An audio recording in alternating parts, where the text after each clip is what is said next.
Today I'm going to show you how to change the timing belt on a 1.9 TDI with a Bosch VP44 injection pump.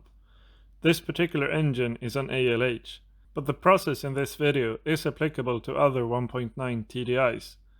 So without further ado, let's get into it. First up, we remove the plastic inspection cover, which is held by 4 clips.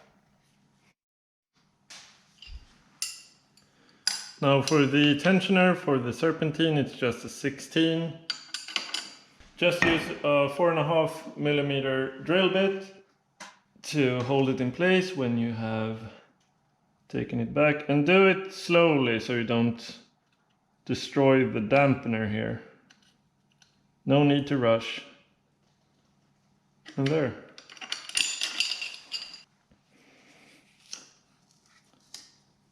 I'm just going to slack this off to the side, like so. With the serpentine belt unsprung, we can remove the tensioner. Then we can remove the upper of the two timing belt metal covers and the harmonic balancer.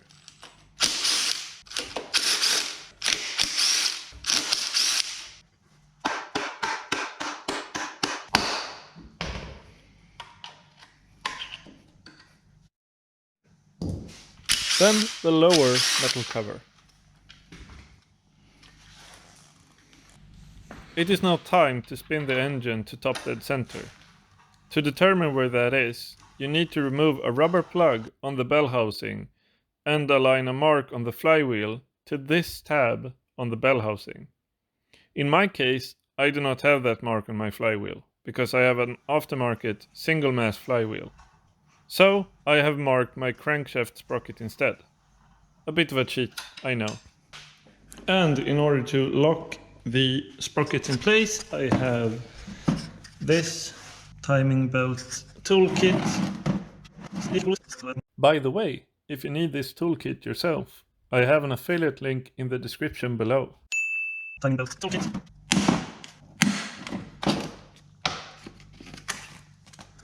And for the 1.9 TDI, you're supposed to use this one in here, as you can see. And now you just twist it until you can lock it in position somewhere here. And now that this is locked in place, we are now going to take this tool with these two bolts, which is going to lock the vacuum pump over here in place. And the reason for that is this cam sprocket doesn't have a keyway. This is a press fit. And they have done so because when you tighten this tensioner, you need this to be able to rotate back. And that's also why you have these 3 bolts, because this will also be rotated back when you tension it. So that's why we lock it in the rear. First up are the 2 nuts for the bracket that is fastened to 2 of the vacuum pump's screws. Then it's just 3 screws for the pump itself.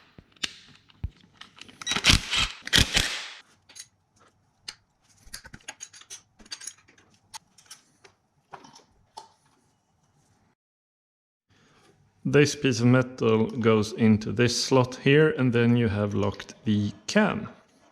Pretty neat, eh? So just in like so. And you don't have to tighten these more than finger tight. It's quite unnecessary. You may have to wiggle it back and forth a bit on the crank, like I'm doing here, in order for it to seat properly in the groove. With everything locked in top dead center, we can slacken the timing belt. Now that's loose, we can just ease this off a bit, or wait, no, this way. There. I'm just going to remove the idlers as well, since they give quite a bit of tension. And let's remove this idler as well, that way we slacken the timing belt off as much as possible. And now the belt is ready to slide off. Next up is to remove the large idler roller. And this is a 16mm. Oh, and I removed the tensioner off camera. Now we need to loosen the bolt on the cam sprocket. But leave it still threaded in. That way you have something for the puller to push against other than the threads, which could damage them if you did. Let's try it again. Now it's time to crack the 3 screws on the injection pump sprocket loose. At this stage, it's time to remove the water pump. It's fastened with 3 screws. But I'm not going to show this part. My timing belt assembly were changed not too long ago. And the reason I'm tearing all of this down is because I'm doing a TDI swap into my Mark 1 Caddy. Which is also why you're going to see a new mount appearing on the front here. But it won't affect the reassembly, so we can just pretend it's not there. Anyway, let's get on with the aforementioned reassembly, starting with the lower of the 2 small idler rollers.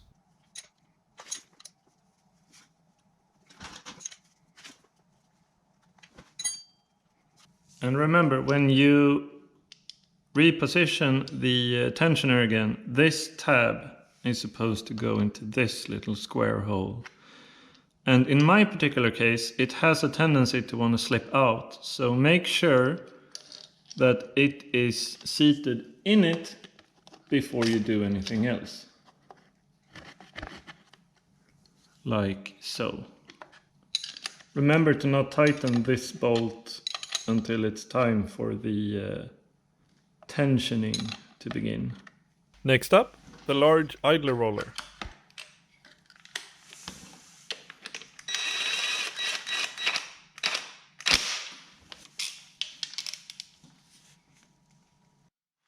And the small upper idler roller.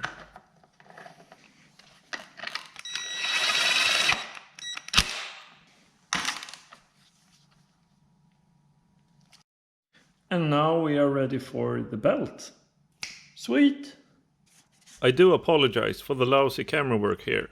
I simply forgot to reorient the view for this. But you should route it like in this picture.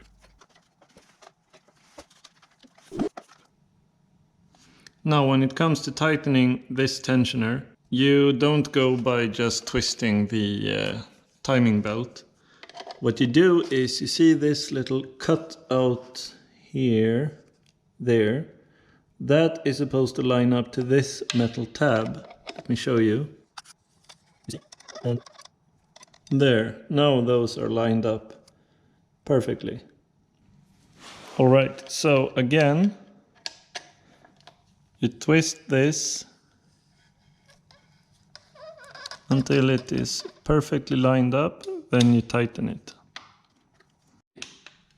And that's it tightened. Now you can tighten this bolt for the cam sprocket and these 3 small ones. And these 3 we're going to come back to when it's time to fire up the engine, because you adjust this with the VAGCOM. With everything regarding the timing belt tightened and torqued at the front, we can remove the locking plate on the camshaft in the rear. And reinstall the vacuum pump, which can be a little tricky, as you need to square up the drive slot properly. It can take a few attempts. In my case, I'm not going to torque these screws right away, because I noticed a small oil leak during the removal. So I smeared some RTV on the O-ring, and I'm going to let it cure a bit off camera before proceeding to fully torquing it. Time to button up the front of the engine then, starting with the lower metal cover.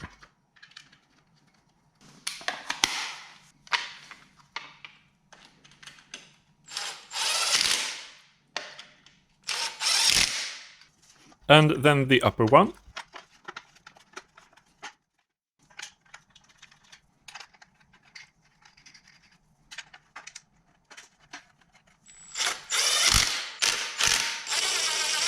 Lastly, the inspection cover.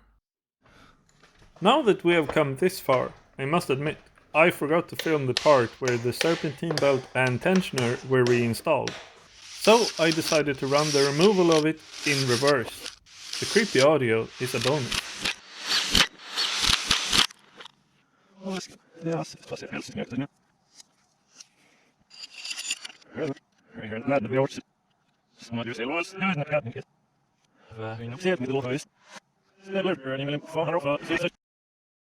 I wish you the best of luck with your own TDI. Now get out there and start wrenching.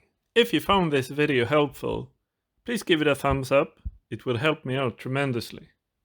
Oh, and subscribe if you want to see more.